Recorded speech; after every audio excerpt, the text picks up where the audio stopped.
والشجر يسجدان ففضل زمانا على زمان كما فضل مكانا على مكان وإنسانا على إنسان ونشهد أن لا إله إلا الله وحده لا شريك له ونشهد أن سيدنا وسندنا وحبيب طبيبنا وطبيب قلوبنا ومولانا محمدا عبده ورسوله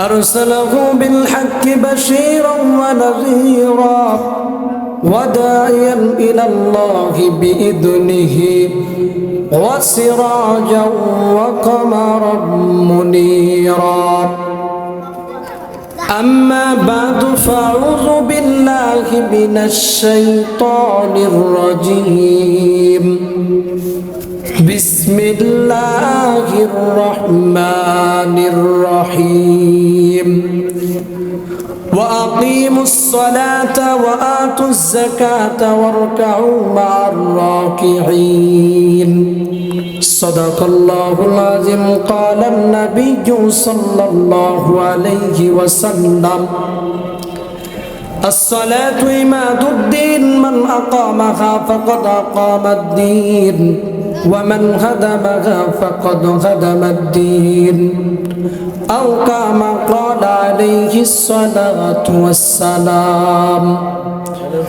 إن الله وملائكته يصلون على النبي يا أيها الذين آمنوا صلوا عليه وسلموا تسليما সকলের জবান খুলে আমার সঙ্গে দরুদ ইব্রাহিমটা পাঠ করেন আল্লাহুম্মা সাল্লি আলা মুহাম্মাদিন ওয়া আলা আলি মুহাম্মাদ কামা সাল্লাইতা আলা ইব্রাহিম ওয়া আলা আলি ইব্রাহিম ইন্নাকা হামিদুম মাজিদ اللهم بارك على محمد وعلى آل محمد كما باركت على إبراهيم وعلى آل إبراهيم إنك حميد مجيد مقبول تو ہے شاد ہے قابل تو بغض ہے مقبول تو ہے شاد ہے قابل تو بغض ہے آئینہ کے مانند تو نہیں دل تو بغض ہے آئینہ کے مانند تو نہیں دل تو بغض ہے दुनिया हो में दुनिया का तलबगार नहीं हो दुनिया हो में दुनिया का तलबगार नहीं हो बाजारों से गुजरो को खरीदार नहीं हो बाजारों से गुजरो को खरीदार नहीं हो मैं सूरत यूसुफ को नहीं चाहने वाला मैं सूरत यूसुफ को नहीं चाहने वाला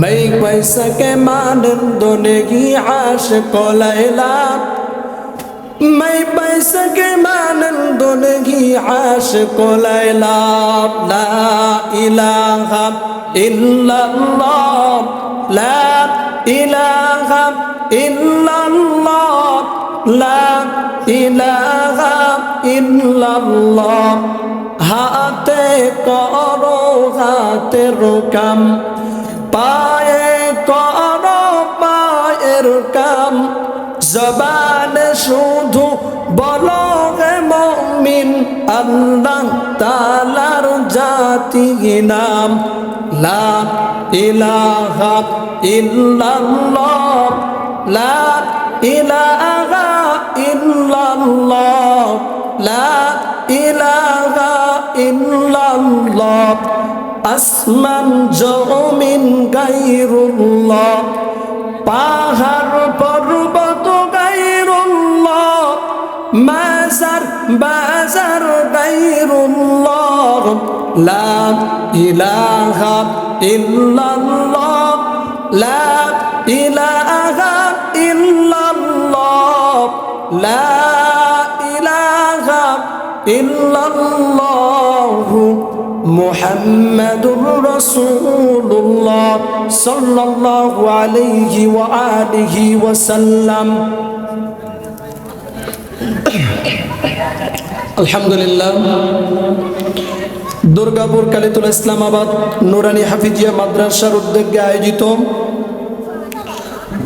40তম বার্ষিকী বিরাট তাফসিরুল কোরআন মাহফিলের মওতিয়ে মাহফিলের সম্মানিত সভাপতি জনাব আলহাজ মোহাম্মদ জাহিদুল ইসলাম জাহিদ, সভাপতি গোবিন্দগঞ্জ উপজেলা ইটভাটা মালিক সমিতি কাটাখালী বালুয়াঘাট ও সভাপতি অত্র মাদ্রাসা, প্রধান অতিথি জননেতা জনাব মোহাম্মদ শামীম কায়সার লিঙ্কন, সাবেক জাতীয় সংসদ সদস্য 32 গাইবান্ধা 4 গোবিন্দগঞ্জ, এবং আমার সামনে উপবিষ্ট আছেন আল্লাহ পাকের আশিকিন জাকিরিন শাকিরিন মুহিব্বিন মুরব্বিয়ান আযম, আমার শ্রদ্ধাভাজন ভাই কলিজার টুকরা ভাইয়েরা এবং স্নেহের কচিকাচা ছোট ভাইয়েরা, পর্দার অন্তর আড়ালে আছেন আমার শ্রদ্ধাভাজন মা ও বোনেরা, সকলকে আমার আন্তরিক শুভেচ্ছা ও মোবারকবাদ। আল্লাহ তাআলার দরবারে হাজারো শুকরিয়া জানাই যে রব্বুল আলামিন আপনাকে আমাকে দুনিয়াবী সমস্ত কাজ থেকে ফারেক করে জান্নাতের বাগানের মধ্যে এসে বসা এবং কোরআন ও হাদিসের আলোকে কিছু কথা বলা এবং শ্রবণ করার তৌফিক দান করতেছেন। এখানে বসতে পেরে আপনারা খুশি না বেজার? খুশি হইলে নিয়ামতের শুকর আদায়ার্থে বলেন আলহামদুলিল্লাহ। লক্ষ কোটি দরুদ ও সালাম বর্ষিত হোক সাইয়্যিদুল মুরসালিন খাতামান নাবিয়িন আখিরি জামানার পয়গম্বর হযরত মুহাম্মদুর রাসূলুল্লাহ সাল্লাল্লাহু আলাইহি ওয়াসাল্লামের উপর। মুআজ্জাজ হাজিরিন, আমি কোরআনে কারীম থেকে একটা আয়াতে কারিমা এবং বিশ্বনবীর অগণিত হাদিসের মধ্য থেকে একটা হাদিস পাঠ করেছি। আল্লাহ তাআলা যদি চায় আয়াত ও হাদিসের সমন্বয়ে কিছু কথা বলবো ইনশাআল্লাহ। তো আমি কোরআনে কারীম থেকে সূরাতুল বাকারার 43 নম্বর আয়াতটা পাঠ করেছি, বুখারী শরীফ থেকে একটা হাদিস পাঠ করেছি। এই আয়াত ও হাদিসের মধ্যে আল্লাহ এবং তেনার রাসূল নামাজ পড়ার দ্বারা আমাদের কি নামাজের কি গুরুত্ব, পড়ার দ্বারা কি ফজিলত, এবং যদি আমরা নামাজকে তরক করি আমাদের জন্য কি শাস্তি রয়েছে, আয়াত ও হাদিসের ভিতর এইদিকে ইঙ্গিত করেছে। আল্লাহ তাআলা যদি আমাকে তৌফিক দেন তবে আমি এই বিষয়ের উপর কিছু সংক্ষিপ্ত আকারে কথা বলবো ইনশাআল্লাহ।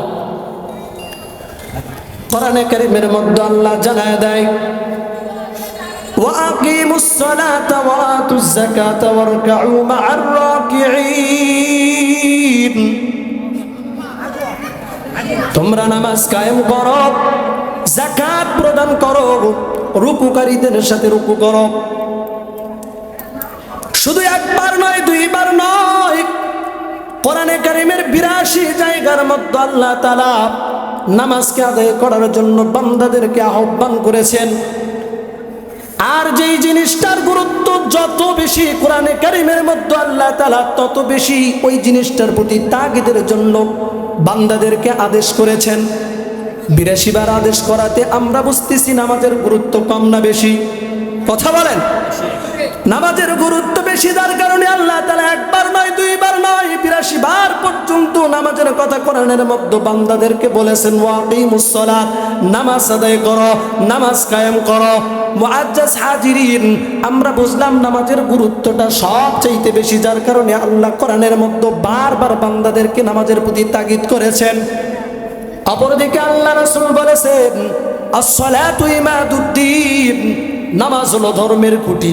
মান আকামাহা ফাকাদ আকামাদ্দিন, যেই বান্দাটাকে নামাজকে আদায় করলো, ওই বান্দাটাকে খুঁটিকে ঠিক রাখলো, তার ধর্মকে ঠিক রাখলো। ওয়া মান হাদামাহা ফাকাদ হাদামাদ্দিন, আর যেই বান্দাটা নামাজ আদায় করলো না, সে তার ধর্মকে নষ্ট করে দিল, খুঁটিকে নষ্ট করে দিল। আমরা যে ছাদ দেই, 10 তলা 20 তলা বিল্ডিং বানাই, এই বিল্ডিং এর সবচাইতে মূল ভূমিকা রাখে খুঁটি, ভিত্তি রাখে না? তার মানে ভিত্তিটা যদি দুর্বল হয়, ছাদটাও পড়ে যাবে, দুর্বল হবে। আপনি আমি নামাজকে যদি দুর্বল করে, নামাজ যদি আদায় না করি, আপনার আমার ঈমানটাও দুর্বল হয়ে যাবে। আপনি আমিও ইসলামের খুঁটিকে ধ্বংস করে দিব। আর যখন ইসলামের খুঁটি ধ্বংস হয়ে যাবে, আপনার ভিতর আর ইসলাম থাকবে না, আপনি বেঈমান হয়ে মারা যাবেন। চিল্লায় বলেন নাউযুবিল্লাহ। বেঈমান হয়ে মারা যাবেন নাকি ঈমানদার হয়ে মারা যাবেন? ঈমানদার হয়ে মারা যেতে চাইলে নামাজ পড়া দরকার আছে না নাই? এই নামাজ আল্লাহ তাআলার কাছে এতটা প্রিয়, এতটা প্রিয়, আল্লাহ রাব্বুল আলামিন সমস্ত মাখলুকাতের উপর নামাজকে তার অবস্থা অনুযায়ী ফরজ করে দিয়েছেন। শাহ আব্দুল আজিজ মুহাদ্দিস দেওলভী রাহমাতুল্লাহ আলাইহি বলেন, প্রত্যেকটা মাখলুকাতের উপর নামাজকে আল্লাহ তাআলা ফরজ করে দিয়েছেন তার অবস্থা অনুযায়ী। পৃথিবীর মধ্যে এমন অনেক মাখলুকাত রয়েছে, যেই মাখলুকাতের নামাজের মধ্যে শুধু কিয়াম রয়েছে, রুকু নাই, সিজদা নাই, বৈঠক নাই। যেমন গাছপালাগুলো দাঁড়ায় দাঁড়ায় আল্লাহ তাআলার তাসবিহ আদায় করতেছে, এইটা হলো ওই গাছপালাদের নামাজ। পৃথিবীর মধ্যে এমন মাখলুকাত রয়েছে, যেই মাখলুকাতের নামাজের মধ্যে শুধু রুকু রয়েছে, কিয়াম নাই, সিজদা নাই, বৈঠক নাই। যেমন গরু, ছাগল, চতুষ্পদ জন্তুগুলো রুকু অবস্থায় আল্লাহ তাআলার ইবাদত তাসবিহ আদায় করতেছে, এটা হলো তাদের নামাজ। পৃথিবীর মধ্যে এমন মাখলুকাত রয়েছে, যেই মাখলুকাতের নামাজের মধ্যে শুধুমাত্র সিজদা রয়েছে, কিয়াম নাই, রুকু নাই, বৈঠক নাই। যেমন সাপ, বিচ্ছু, পোকামাকড়গুলো তারা সিজদারত অবস্থায় আল্লাহ তাআলার তাসবিহ নামাজ আদায় করতেছে, এটা হলো তাদের নামাজ। পৃথিবীর মধ্যে এমন মাখলুকাত রয়েছে যার নামাজের মধ্যে রুকু নাই, কিয়াম নাই, রুকু নাই, সিজদা নাই, শুধুমাত্র বৈঠক রয়েছে। যেমন পাহাড় পর্বতগুলো শুধু তাশাহুদ অবস্থায় বসার মাধ্যমে আল্লাহ তাআলার তাসবিহ আদায় করতেছে, এটা হলো তাদের নামাজ। কিন্তু এই সমস্ত মাখলুকাতের নামাজগুলো যেহেতু পরিপূর্ণ না, যার কারণে তাদের নামাজের কোনো প্রতিদান দেওয়া হবে না। আর শুধুমাত্র একমাত্র কেবলমাত্র উম্মতে মুহাম্মাদির আশরাফুল মাখলুকাতের নামাজটা হলো পরিপূর্ণ। আর এই নামাজের বিনিময়ে আল্লাহ তাআলা উম্মতে মুহাম্মাদিদেরকে জান্নাতুল ফিরদাউস দান করে দিবেন। সুবহানাল্লাহ। এই নামাজটার গুরুত্ব এত বেশি, আল্লাহ তাআলা সমস্ত বিধান নাজিল করার জন্য জিবরাইল আলাইহিস সালামকে নিযুক্ত করে দিয়েছেন।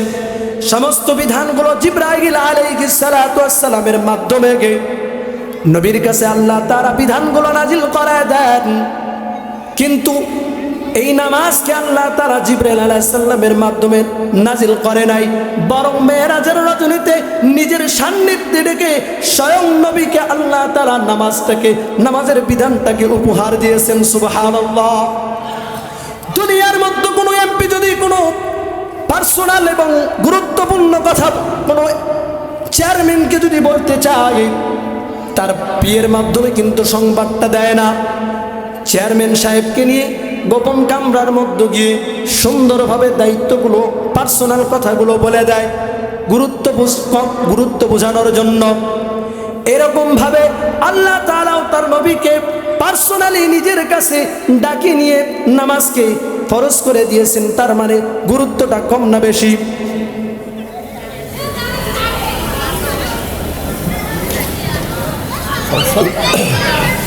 মুআজ্জাজ হাজিরিন, এই নামাজ এত বড় গুরুত্বপূর্ণ ইবাদত।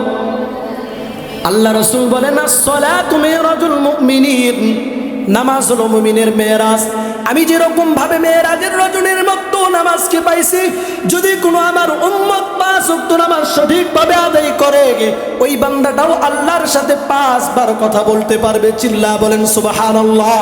মুআজ্জাজ হাজিরিন, এখন বলতে পারেন নামাজের মধ্যে আমরা কথা বলি কিভাবে? হাদিসের মধ্যে আসছে, নামাজের মাধ্যমে বান্দা আল্লাহর সাথে কথোপকথন করে।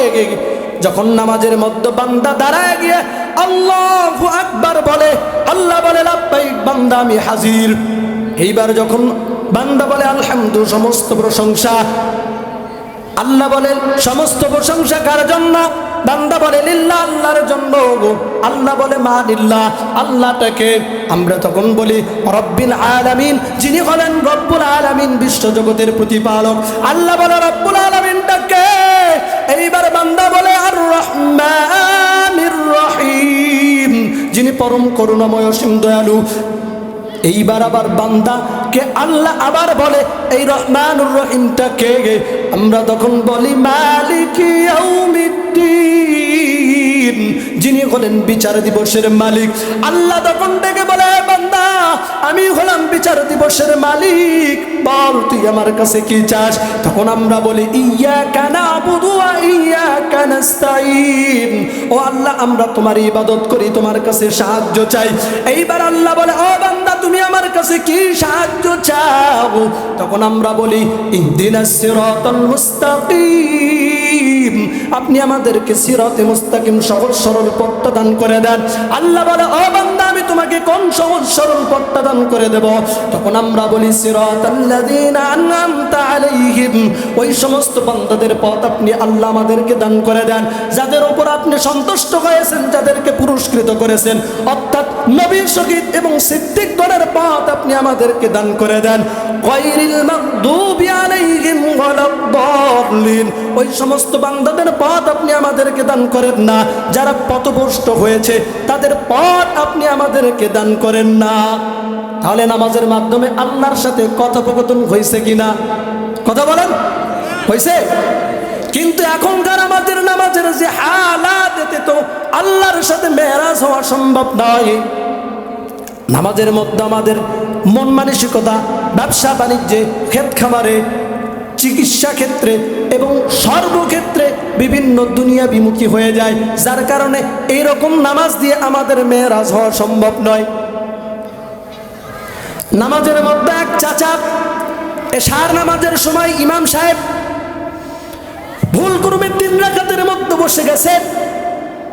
ইমাম সাহেব বসতে দেরি, চাচা সাহেব তাকবীর দিতে দেরি করে নাই। ইমাম সাহেব দাঁড়ায় নামাজটা কমপ্লিট করলেন। সকলে যখন মসজিদ থেকে বের হয়ে গেলেন, ইমাম সাহেব মুরব্বী চাচাকে বলতেছেন, চাচা এখানে অনেক হাফেজ কারি ছিল, অনেক যুবকরা ছিল, হাজি গাজিরাও ছিল, তাদের তো নামাজের মধ্যে এতটা মনোযোগ দেখলাম না। আপনার নামাজের মধ্যে এতটা মনোযোগ কিভাবে আপনি অর্জন করলেন? আমাকে একটু বললে ভালো হয়। চাচা বলতেছি, ইমাম সাহেব আপনি যেমনটা ধারণা করতেছেন তেমনটা নয়।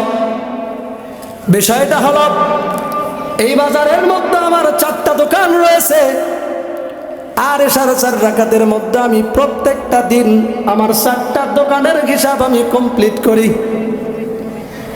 কিন্তু আমি যখন দেখলাম আজকে আমার 3টা দোকানের হিসাব কমপ্লিট, এখনো একটার হিসাব বাকি, মনে করলাম এখনো 1 রাকাত এশার নামাজ বাকি, এই জন্য তাকবীর দিয়েছি।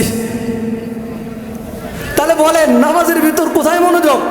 দোকানে মনোযোগ। তাহলে এই নামাজ দিয়ে কি মেরাজ হওয়া সম্ভব? কথা বলেন, এরকম নামাজ দিয়ে তো মেরাজ হওয়া সম্ভব নয়। মেরাজ হওয়ার জন্য আপনার আমার মনোযোগটা থাকবে আল্লাহর দিকে, দুনিয়ার কোনো কাজের দিকে মনোযোগ দেওয়া যাবে না। এমনভাবে যদি একাগ্র চিত্রে নামাজ পড়তে পারি এবং যদি বাহ্যিক দৃষ্টিতেও যদি কোনো প্রকার নড়াচড়া, কোনো প্রকার এদিক সেদিক না হই, এমন নামাজের দ্বারাই আল্লাহর সাথে মেরাজ ও কথোপকথন হওয়া সম্ভব। নামাজের মধ্যে যদি একটু আমাদের মশা পড়ে যায়, ভিতরকার অবস্থা তো শেষ। দুনিয়ার সমস্ত ক্ষেত খামার, ব্যবসা বাণিজ্য এগুলো নিয়ে ব্যস্ত, মন মানসিকতার অবস্থান আমাদের মধ্যে। আর বাহ্যিক দৃষ্টিতে শরীরের মধ্যে যদি একটা মশা অথবা মাছি পড়ে, আমরা পাটা দাপায়া কাঁপায়া মসজিদটাকেই কাঁপায়া ফেলি, নাড়াচাড়া করতে করতে মসজিদটাকেই কাঁপায়া ফেলি। অথচ সাহাবায়ে কেরাম হযরত আলী রাদিয়াল্লাহু তাআলা আনহু যুদ্ধের ময়দানে যখন তীরবদ্ধ হয়েছেন, তীরটা যখন পায়ের মধ্যে ঢুকে গেছেন, সাহাবায়ে কেরাম তীরটা বের করার জন্য অনেক চেষ্টা করেছেন, তীরটা বের করা সম্ভব হয় নাই। আল্লাহ রাসূল বললেন, তোমরা আলীকে ওযুর পানি দাও। আলী রাদিয়াল্লাহু তাআলা আনহুকে যখন নামাজের ওযুর পানি দেওয়া হলো, ওযু করে যখন আলী রাদিয়াল্লাহু তাআলা আনহু নামাজের মুসল্লায় দাঁড়ায় গেছেন, নামাজের মুসল্লার মধ্যে দাঁড়ায় গেলেন, এইবার সাহাবায়ে কেরাম টেনে হিচড়ে তীরটা পায়ের ভিতর থেকে বের করছেন। হযরত আলী রাদিয়াল্লাহু তাআলা আনহু টেরও পায় নাই। সুবহানাল্লাহ। তাহলে তারা কতটা একাগ্র চিত্রে নামাজ পড়েছে, অথচ আপনার আমার মশা মাছি পড়লে পা নাড়াচাড়া দিয়ে মসজিদটাকে আমরা কাঁপিয়ে ফেলি। তারা কতটা একাগ্র চিত্রে নামাজ পড়েছেন। যদি আপনি আমি এমনভাবে নামাজ আদায় করতে পারি, তাহলে আপনার আমার জন্য ফায়দা কি? আল্লাহ তাআলা সূরাতুল মুমিনের প্রথম 2 নাম্বার 2টা আয়াতের মধ্যে বলেন, কদ আফলাহাল মুমিনুন, সফল হলো ওই সমস্ত মুমিনগণ, আল্লাযীনা হুম ফি সালাতিহিম খাশিউন। সমস্ত মুমিনগুলো হলো সফল ওই সমস্ত মুমিন যারা তাদের নামাজের মধ্যে বিনয়ী। আমরা যদি নামাজের মধ্যে বিনয়ী হতে পারি, আপনি আমি সফল হতে পারবো। কেমন সফল? আপনার আমার জন্য কেমন সফলতা রয়েছে? আল্লাহ তাআলা কোরআনে কারীমের মুমিনুন সূরার 9 এবং 10 নম্বর আয়াতের মধ্যে বলতেছেন, ওয়াল্লাযীনা হুম আলা সালাওয়াতিহিম ইউহাফিজুন। ওই সমস্ত ব্যক্তি যারা তাদের নামাজকে হেফাজত করেছে, উলাইকা হুমুল ওয়ারিসুন, তারা হবে উত্তরাধিকারী। আল্লাযীনা ইয়ারসুনাল ফিরদাউস, জান্নাতুল ফিরদাউসের হুম ফিহা খালিদুন, তারা তার মধ্যে চিরকাল থাকবে। তাহলে আপনি আমি জান্নাতুল ফিরদাউসের অধিকারী হতে চাই কি চাই না? কারা কারা জান্নাতুল ফিরদাউসের অধিকারী হতে চান? 2টা হাত উঠায় আল্লাহরে দেখান। নামাজ পড়া লাগবে নি? জান্নাতুল ফিরদাউসের ঘোষণা কাদের জন্য? যারা তাদের নামাজকে আদায় করবে, হেফাজত করবে, তাদের জন্য। তাহলে আপনি আমি যদি নামাজকে হেফাজত করতে পারি, আপনার আমার জন্য জান্নাতুল ফিরদাউস রয়েছে। ঘুমের চেয়ে নামাজ ভালো, আর তুমি ঘুমাইও না, ঠিক মতো পড়িলে নামাজ জান্নাত তোমার ঠিকানা। আমার প্রাণের ভাই বোনেরা, জলদি করে উঠে যাও, ওযু করে তাড়াতাড়ি নামাজ পড়তে লেগে যাও। আহা নবী বেনামাজির শাফাআত করিবেন না, ঠিক মতো পড়িলে নামাজ জান্নাত তোমার ঠিকানা। নবীকে বেনামাজিকে শাফাআত করবেননি? নবী তো বেনামাজিদেরকে শাফাআত করবেন না। সাহাবায়ে কেরাম জিজ্ঞাসা করলেন, ইয়া রাসূলুল্লাহ, ইয়া হাবিবাল্লাহ, হাসরের ময়দানের মধ্যে হাজারো হাজারো নবীর উম্মত থাকবে, এই উম্মতগুলোর মধ্যে আপনি আপনার উম্মতকে কেমন ভাবে চিনবেন? কিভাবে আপনার উম্মতদেরকে আপনি শাফাআত করার জন্য নির্বাচন করবেন?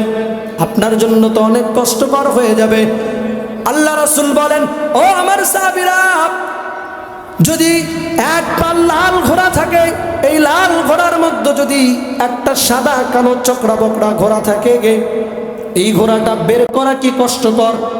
কথা বলেন। এই ঘোড়াটা যেমন ওই লাল ঘোড়ার পাল থেকে সাদা কালো মিশ্রিত ঘোড়াকে যেমন বের করা সম্ভব নয়, হাসরের ময়দানের মধ্যে আমার উম্মতদেরকেও আমার বের করা কষ্টকর হবে না। কারণ আমার উম্মত যারা হবে তারা 5 ওয়াক্ত নামাজিওয়ালা হবে, আর যারা 5 ওয়াক্ত নামাজিওয়ালা হবে, আল্লাহ তাআলা হাসরের ময়দানের মধ্যে তাদের নামাজের স্থানগুলো, ওযুর স্থানগুলো নূরের মতো চমকাতে থাকবে। আল্লাহু আকবার। আমি তাদেরকে দেখে দেখে ডেকে ডেকে নিয়ে সুপারিশ করে জান্নাতের মধ্যে দাখিল করা দেব। সুবহানাল্লাহ। তাহলে নামাজ পড়ার দ্বারা আপনি আমি নবীর শাফাত পাবো। আপনি আমি যদি কি করি, নামাজ আদায় না করি, আপনি কি আমাকে রসুল কি চিনবে? আপনার আমার ওই নূরের মতো চমকানিও দেবে না, আপনাকে আমাকে রসুল চিনবেনও না, শাফাতও করবে না। আর নবীর শাফাত ছাড়া কেউ তো জান্নাতেও যেতে পারবে না। শুধু তাই নয়, যদি আমরা নামাজ আদায় করি, আল্লাহ রসুল বলেন আল্লাহ তাআলা দুনিয়ার মধ্যে এবং আখিরাতের মধ্যে ওই বান্দাকে 5 ভাবে পুরস্কৃত করবেন। মান হাফাযা আলাস সালাওয়াত আকরামাহুল্লাহু তাআলা বিখামসি খিসালিন ইয়ারফাউ আনহু দিকাল আইশি ওয়া আযাবাল কবরি ওয়া ইউতিহি আল্লাহু কিতাবাহু বিয়ামিনিহি ওয়া ইয়ামুররু আলা সিরাতিকাল বারকি ওয়া ইয়াদখুলুল জান্নাতা বিগাইরি হিসাব। দুনিয়ার মধ্যে যেই বান্দাগুলো 5 ওয়াক্ত সঠিকভাবে নামাজ আদায় করবে, আল্লাহ তাআলা ওই বান্দাদেরকে 5টা পুরস্কার দেবেন। 1 নাম্বার হলো আল্লাহ তাআলা বলেন ওয়া আযাবাল কবরি, আল্লাহ তাআলা প্রথমত অবস্থায় রিজিকের ফয়সালা, যার কারণে আপনি আমি যেই রিজিকের প্রেশারের কারণে আপনি আমি এতটা নিমগ্ন হয়ে যাই, আজানের ধ্বনি আমার কানের মধ্যে ঢোকে না, মরণের চিন্তা আমার বিবেকের মধ্যে নাড়া দেয় না, এবং দুনিয়ায় এতটা নিমগ্ন হয়ে যায় আমাদের অন্তর থেকে আখিরাতের নাম নিশানা চিহ্নটাকেও ভুলে যায় রিজিকের প্রেশারের কারণে।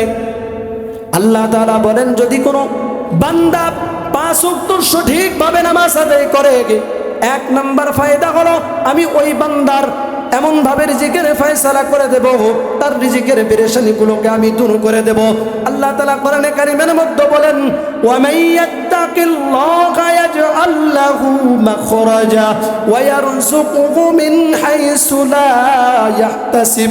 যারা আল্লাহ তাআলার উপর তাওয়াক্কুল করে, ভরসা করে, আল্লাহ তাআলা তাদের জন্য এমন স্থান থেকে রিজিকের ফয়সালা করে দেন যা সে ধারণাও করে নাই। আপনি আমি যদি আল্লাহর 5 ওয়াক্ত নামাজ আদায় করি, আল্লাহর উপর তাওয়াক্কুল করে রাখি, আপনার আমার রিজিকের ফয়সালা এমন জায়গা থেকে হবে যে আপনি আমি সেটা ধারণাও করতে পারবো না। হযরত মূসা আলাইহিস সালাতু ওয়াস সালাম মিশর থেকে মাদায়েনের উদ্দেশ্যে রওনা করেছেন গভীর রজনী, সফরের মধ্যে রাত্রিবেলা বিবির প্রসব বেদনা উঠেছেন। এমন সময় মূসা আলাইহিস সালাতু ওয়াস সালাম চিন্তা করলেন এই অন্ধকার রজনীতে আমাকে খেয়ে সাহায্য করবে, আমি কোথায় পানি পাবো, কোথায় খাবার পাবো, অন্য অন্য বস্ত্র কোথায় আমি পাবো। তার মনের মধ্যে এমন বাসনা যখন জন্মেছে, আল্লাহ তাআলা জানায় দেন ও মূসা তোমার সামনে একটা পাথর রয়েছে, তোমার লাঠি দ্বারা ওই পাথরের উপর একটা আঘাত করো। লাঠি দ্বারা যখন পাথরের উপর একটা আঘাত করেছে, আঘাত করার সঙ্গে সঙ্গে পাথরটা দ্বিখণ্ডিত হয়ে গেছে, ভিতর থেকে আরেকটা পাথর বের হয়ে আসছে। এইবার আল্লাহ বলে আরেকটা আঘাত করো। আবার যখন লাঠি দিয়ে আরেকটা আঘাত করে, পাথরটা ফেটে গিয়ে তার ভিতর থেকেও আরেকটা পাথর বের হয়ে আসে। এইবার তৃতীয় ছোট্ট একটা পাথর, আল্লাহ তাআলা বলেন ও মূসা আরেকটা বার পাথরের মধ্যে আঘাত করো। আল্লাহ তাআলার ওয়ার্ডার অনুযায়ী মূসা আলাইহিস সালাতু ওয়াস সালাম যখন পাথরের উপর আঘাত করলেন, সঙ্গে সঙ্গে পাথরটা দ্বিখণ্ডিত হয়ে গেলেন এবং তার ভিতর থেকে ছোট্ট একটা পোকা তার মুখের সামনে কতগুলো খাবার নিয়ে দাঁড়ায় আছেন। আল্লাহু আকবার। আল্লাহ তাআলা মূসা আলাইহিস সালাতু ওয়াস সালাম এবং ওই ছোট্ট পোকার ভিতরকার আবরণটাকে সরে দিলেন, যাতে করে সে ওই পোকার কথাগুলো বুঝতে পারে। মূসা আলাইহিস সালাতু ওয়াস সালাম কান পেতে শুনতেছেন ওই ছোট্ট পোকা 3টা পাথরের মধ্যে যেই খাবারগুলো সামনে পেয়েছে ওই খাবারগুলো সামনে নিয়ে বলতেছে সুবহানাল্লাহ, পবিত্রতা বর্ণনা করতে আরানি, যিনি আমাকে দেখেন, ওয়াসমাউ কালামি, আমার কথা শোনেন, ওয়ারযুকুনি, আমাকে রিজিক দান করেন। সুবহানাল্লাহ। তাহলে একটা ছোট্ট মাখলুকাত যে আল্লাহ তাআলার নামের ঘোষণা করার কারণে তাকে যদি আল্লাহ তাআলা 3টা পাথরের মতো খাবারের ব্যবস্থা করতে পারে, আপনি আমি তো হলাম আশরাফুল মাখলুকাত, সর্বশ্রেষ্ঠ নবীর উম্মত। আপনি আমিও যদি আল্লাহ তাআলার হুকুমগুলো মান্য করি, আপনার আমার জন্য উত্তম রিজিকের ফয়সালা করবেন কে? এই জন্য প্রথম নাম্বার ফজিলত, কোন বান্দা যদি 5 ওয়াক্ত নামাজ আদায় করে আল্লাহ তাআলা রিজিকের পেরেশানিটাকে দূর করে দেবেন। 2 নাম্বার ফজিলত, ওই বান্দার কবরের আযাবটা আল্লাহ দূর করে দেবেন। আল্লাহ রাসূল বলেন কবর হলো আখিরাতের প্রথম মঞ্জিল। যেই বান্দাটা কবরের মধ্যে পাস করতে পারবে বাদবাকি মঞ্জিলগুলো তার জন্য সহজ হয়ে যাবে। আর যেই বান্দাটা কবরের মধ্যে আটকা পড়ে যাবে বাদবাকি মঞ্জিলগুলো তার জন্য কঠিন হয়ে যাবে। 3 নাম্বার আল্লাহ তাআলা বলেন ওই বান্দার আমলনামাটাকে আল্লাহ তাআলা ডান হাতে দিবেন।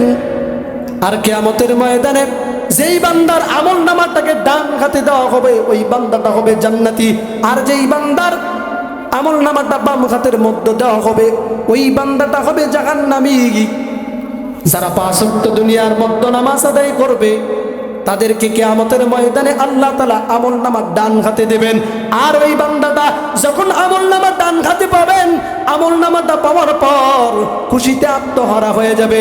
দুনিয়ার মধ্যে লটারিতে যখন কোনো ব্যক্তি জিতে যায়, যেমন ভাবে লটারির কাগজটা নিয়ে টিকিটটা নিয়ে দুনিয়ার ব্যক্তিদেরকে দেখাইতে থাকে, ভাই দেখো দেখো আমি লটারিতে জিতেছি, লটারির মধ্যে উইন হয়েছি, আমি পুরস্কারটা পেয়েছি, খুশিতে আত্মহারা হয়ে যায়। কিয়ামতের ময়দানের মধ্যে যখন কোনো বান্দা আমলনামাটা ডান হাতে পাবে ওই বান্দা তো জান্নাতি। জান্নাতের সুসংবাদের কারণে ওই বান্দাটা জান্নাতের ভিতরে ওই কিয়ামতের ময়দানে সমস্ত ব্যক্তিদেরকে দেখাতে থাকবে, ভাই দেখো আমি আমার আমলনামাটা ডান হাতের মধ্যে পেয়েছি। সুবহানাল্লাহ। 4 নাম্বার আল্লাহ তাআলা ফুলসিরাতের ব্রিজটাকে বিজলির মতো পার করায় দিবেন।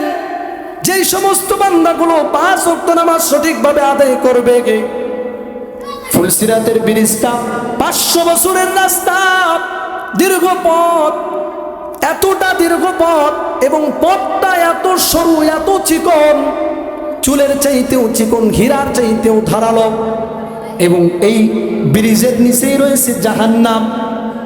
যদি কোনো বান্দা 5 ওয়াক্ত নামাজ সঠিকভাবে আদায় করে আল্লাহ তাআলা বিজলির গতিতে এই বান্দাকে ফুলসিরাতের ব্রিজটাকে পার করা দেবেন। সুবহানাল্লাহ। আর যদি কোনো বান্দা নামাজ সঠিকভাবে আদায় না করে ওই বান্দাটা ফুলসিরাতের ব্রিজের উপর পা দিবে আর সোজা জাহান্নামের মধ্যে পড়ে যাবে। নাউযুবিল্লাহ। 5 নাম্বার ফজিলত, যদি কোনো বান্দা 5 ওয়াক্ত নামাজ সঠিকভাবে আদায় করে ওই বান্দাকে আল্লাহ তাআলা বিনা হিসাবের মধ্যে জান্নাতে দাখিল করা দেবেন। সুবহানাল্লাহ। হাশরের ময়দানের মধ্যে আল্লাহ রাসূল বলেছেন মান হুসিবা উকিবা, যার হিসাব নেওয়া হবে তাকে আযাব দেওয়া হবে। বনি ইসরাইলের একজন আবেদ 1000 বছর পর্যন্ত ইবাদত বন্দেগী করেছেন।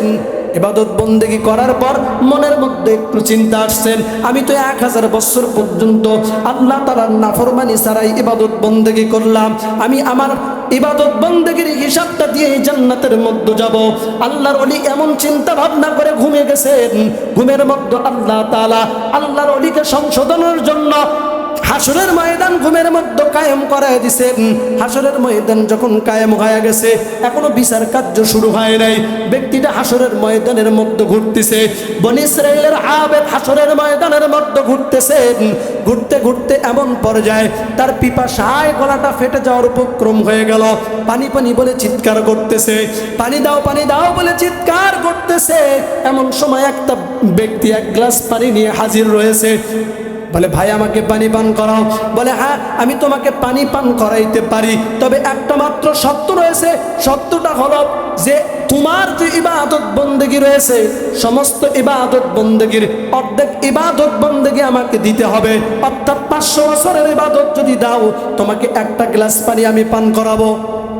আবেদ ভাবলো আমি যদি 500 বছরের ইবাদত দেই আরো 500 বছর থাকবে, ওইটা দিয়ে আমি জান্নাতের মধ্যে চলে যাব। এমন ফিকির করে 500 বছরের ইবাদত দিয়ে এক গ্লাস পানি নিয়ে পান করছে। পান করার পর আবার ঘুরতেছে, এখনো বিচার কার্য শুরু হয় নাই। ঘুরতে ঘুরতে আবারও পিপাসায় গলাটা ফেটে যাওয়ার উপক্রম, আবার পানি পানি বলে চিৎকার করতেছে।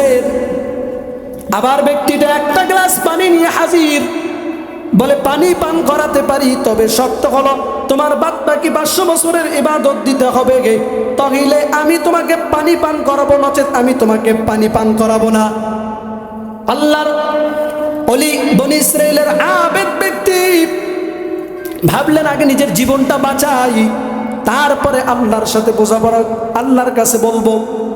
এই ফিকির করে যখন সে পানির গ্লাসটা নিয়ে পানি পান করছেন, সঙ্গে সঙ্গে তার ঘুমটা ভেঙে গেছে এবং সে নিজের ভুলটাকে বোঝার পরে ঘুম থেকে জাগ্রত হয়ে সঙ্গে সঙ্গে আল্লাহ তাআলার সিজদায় মাথাটা নামায় দিছেন এবং বলতেছেন, আল্লাহ, কোন ব্যক্তি তার আমলের হিসাব দিয়ে জান্নাতে যেতে পারবে না, আপনার রহমত ছাড়া আর কোন ব্যক্তি আল্লাহ তাআলার রহমত পাবে না নামাজ পড়া ছাড়া। কথা বলেন ঠিক কিনা?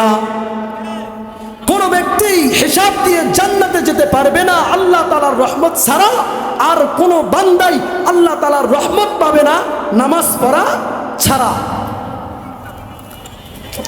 তাহলে নামাজি ব্যক্তির এত এত ফজিলত কারণটা কি? আল্লাহ তাআলা সূরাতুল আনকাবুতের 45 নম্বর আয়াতের মধ্যে বলেন, নামাজি ব্যক্তির এতগুলো ফজিলত হওয়ার কারণটা কি? কারণটা হলো ইন্নাস সালাতা তানহা আনিল ফাহশাই ওয়াল মুনকার, নিশ্চয় নামাজ মানুষকে অশ্লীল এবং অন্যায় কাজ থেকে হেফাজত করে। এই কারণে মানুষগুলো এতগুলো ফজিলতের অধিকারী হয়। কারণ প্রকৃত একজন নামাজিওয়ালা ব্যক্তি কখনো কারো জমিকে আত্মসাৎ করতে পারে না। কথা বলেন ঠিক কিনা? প্রকৃত একজন নামাজিওয়ালা ব্যক্তি কখনো কারো উপর জুলুম নির্যাতন করতে পারে না। কথা বলেন ঠিক কিনা?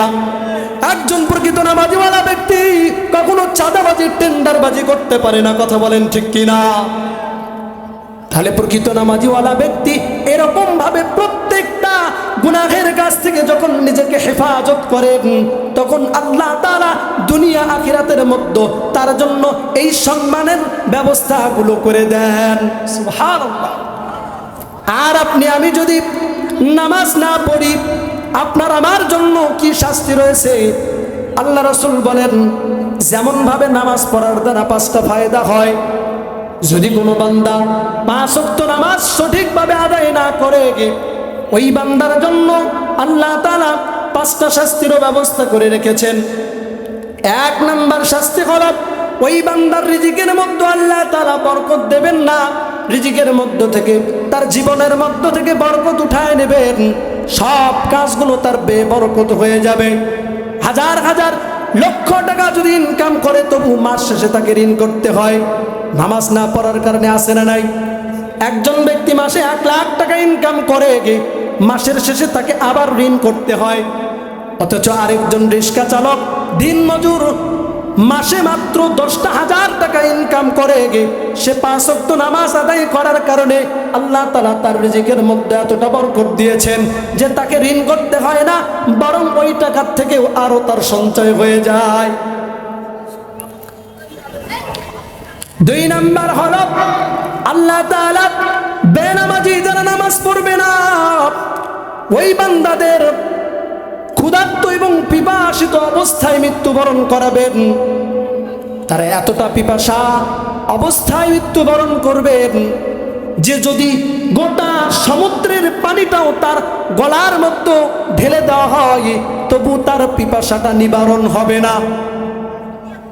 বেনামাজি ব্যক্তির মৃত্যুটা এত ভয়াবহ, কঠিন, পিপাসিত অবস্থায় হবে, গোটা সমুদ্রের পানি দিলেও তার গলাটা থেকে পিপাসা নিবারণ হবে না। নাউযুবিল্লাহ। 3 নাম্বার ওই বান্দার কবরটা এত সংকীর্ণ হয়ে যাবে যেই বান্দাগুলো নামাজ আদায় করবে না, কবরটা এত সংকীর্ণ হয়ে যাবে, এক পাশের মাটিগুলো অপর পাশের মাটির সাথে যখন লাগবে, পাঁজরগুলো এক পাশের আরেক পাশের মধ্যে ঢুকে যাবে, সমস্ত পাঁজরগুলো ভেঙে চুরমার হয়ে যাবে। কবরের মধ্যে এমন আযাব আপনার কবরে বেনামাজি হয়ে গেলে সহ্য করতে হবে। 4 নাম্বার, দুনিয়ার আগুনের চাইতেও 70 গুণ উত্তপ্ত আগুন। দুনিয়ার সামান্য আগুন, এই আগুনের মধ্যে একটা সেকেন্ড আমরা আমাদের শরীরকে রাখতে পারি না। এর চাইতেও 70 গুণ উত্তপ্ত আগুন আপনার কবরের মধ্যে জ্বালায় দেওয়া হবে। ওই আগুনের মধ্যে আল্লাহ তাআলার আপনাকে পোড়াইতে থাকবেন কবরের মধ্যে, যদি আপনি বেনামাজি হয়ে কবরে যান। 5 নাম্বার আযাব হলো, যদি কোনো বান্দা বেনামাজি হয়ে কবরের মধ্যে যায়, ওই বান্দার জন্য আল্লাহ তাআলা এমন একটা বিশাল বিষধর সাপকে নিযুক্ত করে দিবেন, যেই সাপের দৈর্ঘ্য লম্বা হবে 1 দিনের পথ। একটা ব্যক্তি একটা দিন হেঁটে যত দূর পর্যন্ত যেতে পারে, এত দূর পর্যন্ত লম্বা, এত লম্বা বিষধর একটা সাপ আপনার কবরের মধ্যে আল্লাহ তাআলা সেটেল করে দিবেন। এবং ওই সাপের চোখ 2টা হবে আগুনের মতো লাল। ওই সাপ আপনাকে সবল দেবে, আপনি 70 হাত মাটির নিচে চলে যাবেন। নাউজুবিল্লাহ। আর সাপটা বলতে থাকবে, আমার রব আমাকে আদেশ করেছেন ফজরের নামাজ আদায় কাজা করার কারণে জোহর পর্যন্ত, আর জোহরের নামাজ কাজা করার কারণে আসর পর্যন্ত, আসরের নামাজ কাজা করার কারণে মাগরিব পর্যন্ত, মাগরিবের নামাজ কাজা করার কারণে এশা পর্যন্ত, এশার নামাজ কাজা করার কারণে ফজর পর্যন্ত তোমাকে দংশন করতে হবে। আমার রব এটা আমাকে আদেশ করেছেন। আর ওই সাপটা যখন সবল দেওয়ার পর 70 হাত মাটির নিচে যখন বান্দাটা চলে যাবে, আবার বান্দাটাকে 70 হাত মাটির নিচ থেকে উঠানো হবে। আবার সাপটা বিষধর সাপটা সবল দেবে, আবার 70 হাত মাটির নিচে চলে যাবে। এরকম ভাবে কিয়ামত পর্যন্ত তার কবরের মধ্যে আযাব হতেই থাকবে। নাউজুবিল্লাহ। তাহলে বেনামাজি হয়ে যদি কবরে যান, তাহলে এই সাপের সবল থেকে রেহাই পাবেন। এজন্য নামাজ পড়া লাগবে কিনা? নামাজ এমন একটা ইবাদত যেইটাতে আমরা কোনো অজুহাত দিয়ে পার পেতে পারবো না। আপনি বলতে পারেন আমি ক্ষেত খামারে কাজ করি, আপনি তাকায় দেখেন আপনার মতো অনেকেই ক্ষেত খামারে কাজ করে, আপনার চাইতে অধিক শ্রম দেয় এমন ব্যক্তি 5 ওয়াক্ত নামাজ পড়ে, আছে না নাই?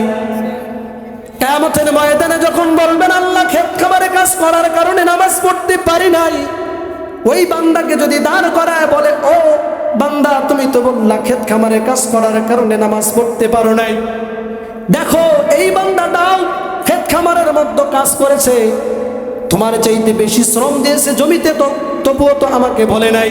দিনের মধ্যে আমার 5 ওয়াক্ত ডাকে সারা দিয়ে 5 ওয়াক্ত নামাজ আদায় করছে। ব্যবসা বাণিজ্যের অজুহাত দেবেন, চাকরির অজুহাত দেবেন, গাড়ি চালানোর অজুহাত দেবেন। মোট কথা আপনি যে শ্রেণীর লোক হন না কেন, যে পেশার লোক হন না কেন, আপনি তাকায় দেখেন আপনার ওই শ্রেণী, ওই পেশার লোকগুলোর আপনার ওই শ্রেণীর ভিতরে 5 ওয়াক্ত নামাজ পড়ে এমন ব্যক্তি আছে না নাই? আছে না? তাহলে কিয়ামতের ময়দানে আপনি কিন্তু অজুহাত দিয়ে পার পেতে পারবেন না। যখন বলবেন আল্লাহ ব্যস্ত ছিলাম গাড়ি চালাইছি, বলবেন আল্লাহ ব্যস্ত ছিলাম ব্যবসা বাণিজ্য করেছি, বলবেন আল্লাহ ব্যস্ত ছিলাম চাকরি করেছি, আল্লাহ বলবে দেখো অমুক বান্দাও গাড়ি চালাইছে, দেখো তোমার মতো আরেকজন বান্দাও ব্যবসা বাণিজ্য করেছে, দেখো তোমার চাইতে আরেকজন বান্দাও সব চাইতে বেশি আমানতদারিত্বের সাথে পড়াশোনা করাইছে, শিক্ষকতা করাইছে, তবু তো আমারে বলে নাই। তাহলে ওই সময় অজুহাত দিয়ে পার হতে পারবেন? আপনি যে ডিপার্টমেন্টের লোক, আপনার মতো ডিপার্টমেন্টের লোক আছে, তারা 5 ওয়াক্ত নামাজ পড়ে, তাহলে আপনার অজুহাত গ্রান্টেড হবে না। অজুহাত গ্রান্টেড হবে? দুনিয়ার মধ্যে 3টা হাত চলে, ডান হাত, বাম হাত, আরেকটা কি হাত? কথা বলেন, বোঝেন নাই? অজুহাত। কিন্তু কিয়ামতের ময়দানে আপনার কিন্তু ওই অজুহাতের অপশন থাকবে না। সুতরাং নামাজ পড়া লাগবে না, শুধু নিজে বললে হবে। নামাজ পড়ার মাধ্যমে যেমন ভাবে আমরা নিজেরা জাহান্নামের আগুন থেকে বাঁচব, আল্লাহ তাআলা কোরআনে কারীমের মধ্যে বলেন, ইয়া আইয়ুহাল্লাযীনা আমানু কু আনফুসাকুম ওয়া আহলিকুম নারা।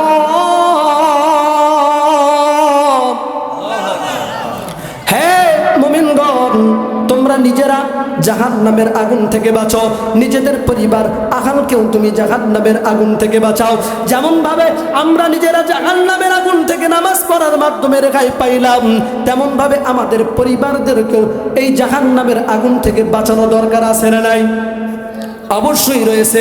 কেননা আপনি যদি অভিভাবক হওয়ার পর আপনার পরিবারকে যদি নামাজের প্রতি তাগিদ না করেন, আপনার নামাজের জন্য যদি হুকুম না করেন, আল্লাহ রাসূল বলেন, আলা কুল্লুকুম রাঈন ওয়া কুল্লুকুম মাসউলুন আন রাইয়াতিহি। প্রত্যেকটা ব্যক্তি তোমরা হলে দায়িত্বশীল। কিয়ামতের ময়দানে তোমাকে তোমার দায়িত্ব সম্পর্কে জিজ্ঞাসাবাদ করা হবে। ও অমুক, তোমার আন্ডারের মধ্যে তুমি অভিভাবকের দায়িত্ব পালন করেছো, তোমার বিবি ছিল, তোমার বাচ্চা ছিল, আরো তোমার অধীনস্থ যারা ছিল, তুমি তো নামাজের মাধ্যমে জাহান্নামের আগুন থেকে হেফাজত হয়েছো। তোমার বিবি নামাজ পড়ে নাই, তোমার সন্তান নামাজ পড়ে নাই, তোমার অধীনস্থ ব্যক্তিগুলো নামাজ পড়ে নাই, তাদেরকে কেন তুমি নামাজের জন্য তাগিদ করো নাই? কিয়ামতের ময়দানে নিজে পার হয়ে গেলেও ওই যে ব্যক্তিগুলোকে তুমি জাহান্নাম থেকে বাঁচানোর জন্য নামাজের প্রতি আদেশ করো নাই, তাদের জন্য তোমাকে আযাব আস্বাদন করতে হবে। নাউজুবিল্লাহ বললেন না?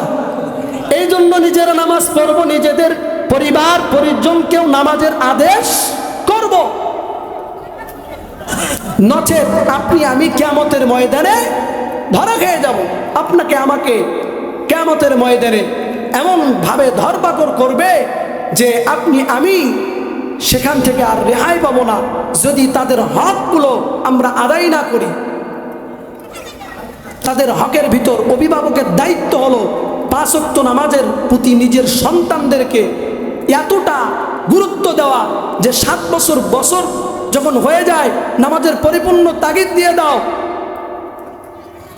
যদি নামাজ না পড়ে 10 বছরের পরে তাকে তুমি বের করে দাও, বিছানা পৃথক করে দাও। প্রহার পর্যন্ত করার কথা আছে যে নিজের সন্তান যদি বেনামাজি হয় তাকে প্রহার করে হলেও তুমি নামাজি বানাও। অথচ আমরা দুনিয়ার স্বার্থে স্কুল কলেজে যাই না, তার জন্য আমরা নিজেদের সন্তানদেরকে প্রহার করি। অথচ মাদ্রাসায় যায় না, কোরআন শেখে না, হাদিস শেখে না, নামাজ পড়ে না, এর জন্য একদিনও প্রহার করি নেই। কথা বলেন ঠিক কিনা? অথচ যেই জায়গায় যেই কাজের জন্য প্রহার করার কথা আছে ওই কাজটা করি না, এর উল্টোটা করি। এই জন্য আমাদের সন্তানদেরকে আমরা তাগিদ দেব তো ইনশাআল্লাহ। নিয়ত করা যায় যে আমরা নিজেরাও 5 ওয়াক্ত নামাজ পড়ব এবং নিজেদের সন্তানদেরকেও 5 ওয়াক্ত নামাজের প্রতি গুরুত্ব দেওয়ার জন্য প্রয়োজন পড়ে মেরে পিটে হলেও আমরা তাদেরকে নামাজের মুসল্লায় দাঁড় করাবো ইনশাআল্লাহ। এই জন্য নিজের ব্যক্তি জীবনে, পারিবারিক জীবনে, এমনকি রাষ্ট্রীয় জীবনেও এই নামাজটা কায়েম হওয়া দরকার আছে না নাই? এই নামাজটাকে কায়েম করতে গেলে দুনিয়ার মধ্যে আমাদের যারা নেতা হবে তাদেরকেও নামাজিওয়ালা হওয়া দরকার আছে না নাই? কিন্তু বড় দুঃখজনক হলো সত্য, একটা মাত্র চাপ আর একটা বিস্কুট, যার বিনিময়ে আমরা মুসলমান মিথ্যা স্লোগানের পিছনে ঘুরতে থাকি। 1 কাপ চা আর একটা বিস্কুটের বিনিময় আপনি আমি আমার ইমানটাকে বিক্রি করে দেই।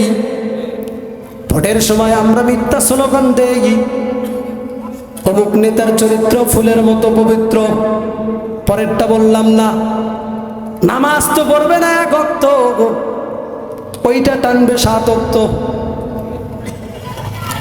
এমন নেতার পিছনে যারা স্লোগান দিবে খুব খেয়াল করে কথাগুলো শুনে নেন। ওই নেতা আপনার স্লোগান সমর্থন পাওয়ার কারণে ওই নেতা যদি নির্বাচিত হয়ে যায় আর ওই নেতা যতগুলো অপকর্ম করবে সমস্ত অপকর্মের 1% কবরে বসে আপনি আযাবের একটা অংশ আপনার কবরের মতো যাইতেই থাকবে। নাউজুবিল্লাহ। মুআজ্জাজ হাজিরিন, এই জন্য স্লোগান দিতে হলে কোন দলের কথা বলবো না, এমন ব্যক্তির পিছনে আপনারা স্লোগান দেবেন যেই নেতার চরিত্রটা হবে ফুলের মতো পবিত্র, যেই নেতাটা হবে দিনদার, পরেশগার, মুত্তাকি, 5 ওয়াক্ত নামাজিওয়ালা, আল্লাহ ভীরু, এমন নেতার পিছনে স্লোগান দেবেন। নচেত এমন নেতার পিছনে যদি স্লোগান দেন যেই নেতার চরিত্র ভালো না কিন্তু মিথ্যা সাফাই গাইলেন, আপনার কিন্তু ঈমান থাকবে না। আর কিয়ামতের ময়দানে একদল লোক আল্লাহর কাছে আফসোস করে বলবে, আল্লাহ তাআলা কোরআনে কারীমের মধ্যে বলেন, রব্বানা আতানা وسادتنا كبراءنا فأضلونا السبيل। আল্লাহ, দুনিয়ার মধ্যে আমরা এমন নেতার অনুসরণ করেছিলাম, আমরা বড়দের অনুসরণ করেছিলাম, সেই বড়গুলো আমাদেরকে পথভ্রষ্ট করেছে। কি বলবেন? আল্লাহ, দুনিয়ার মধ্যে আমরা আমাদের বড়দের নেতাদের অনুসরণ করেছিলাম, যেই নেতা আপনাকে পথভ্রষ্ট করে দুনিয়া আখিরাত উভয় জগতে লাঞ্ছনা এবং জাহান্নামের পথের মধ্যে ঢেলে দেয়, এমন নেতার পিছনে স্লোগান দিলে কিয়ামতের ময়দানে আপনাকে আফসোস করে বলতে হবে, আল্লাহ, এমন আমরা নেতার অনুসরণ করেছি, ওই নেতা তো আমাদেরকে পথভ্রষ্ট করেছে। আল্লাহ সেদিন কিন্তু কৈফিয়ত মানবে না। এই জন্য আপনাকে আমাকে এমন নেতার পিছনে স্লোগান দিতে হবে, এমন নেতার অনুসরণ করতে হবে,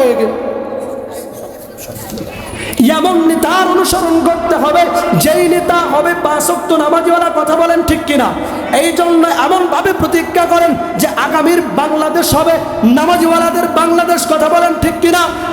আগামীর বাংলাদেশ হবে কোরআন হাদিসের বাংলাদেশ। কথা বলেন ঠিক কিনা?